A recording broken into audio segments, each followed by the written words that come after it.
À présent, direction le Muséum national d'histoire naturelle pour découvrir une des espèces les plus intelligentes du règne animal. Voici Lazare, un corbeau freux apprivoisé. Son intelligence n'a rien à envier à celle d'un enfant de 2 ans. Ce qu'il est capable de faire est tout simplement incroyable. En fait, il m'a été amené très jeune et c'est un oiseau qui ne pouvait pas être relâché. Il a 5 ans maintenant et tous les jours, il m'apprend un peu plus sur ses capacités.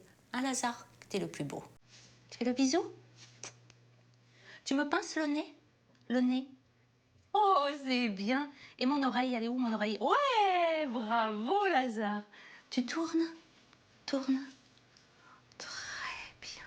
Bravo, Loulou. Impressionnant, mais vous n'avez encore rien vu.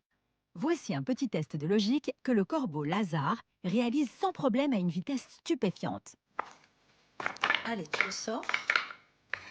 Bravo, c'est bien. Explication de Frédéric Giguet, ornithologue. Les oiseaux les plus intelligents font partie de la famille des corbeaux.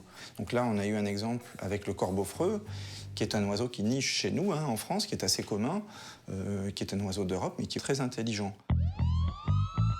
Son intelligence a été prouvée au travers de tests comme celui des couleurs. Oui, très bien. En quelques secondes seulement, il parvient à associer les couleurs des jetons au cube. Oui, c'est bien. D'où lui vient cette intelligence? Au cours de leur longue histoire, les corbeaux ont colonisé une bonne partie de la planète. Une évolution qui les a amenés à vivre à proximité des humains, un peu comme les rats, et au cours de laquelle leur intelligence et leur cerveau se sont développés. Celui-ci est même le plus gros de tous les oiseaux. Voilà pourquoi le corbeau est aujourd'hui l'un des oiseaux les plus intelligents, au même titre que certains perroquets ou que la corneille.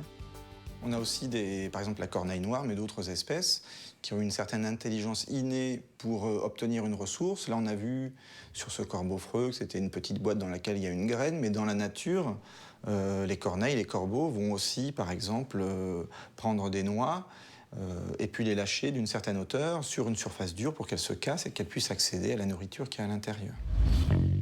Démonstration. Lazare va maintenant tenter d'ouvrir une boîte en plastique refermable que nous avons parfois du mal à ouvrir nous-mêmes. Fermé.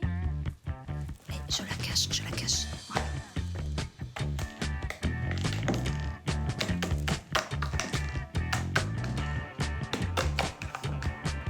Encore une fois, c'est un indéniable succès.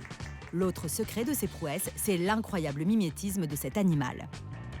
Mais en fait, il y a une très grande complicité entre Lazare et moi. Et donc, par conséquent, il essaye de faire ce que je fais. C'est-à-dire, quand je fais la vaisselle, il va faire la vaisselle avec moi. Donc, quand je veux qu'il fasse un exercice, je vais faire l'exercice devant lui en montrant comme la chose est intéressante. Et il va essayer de faire comme moi. Dans la nature, pour répondre à ses besoins de survie, ou domestiqué, le corbeau fait preuve d'une extraordinaire intelligence.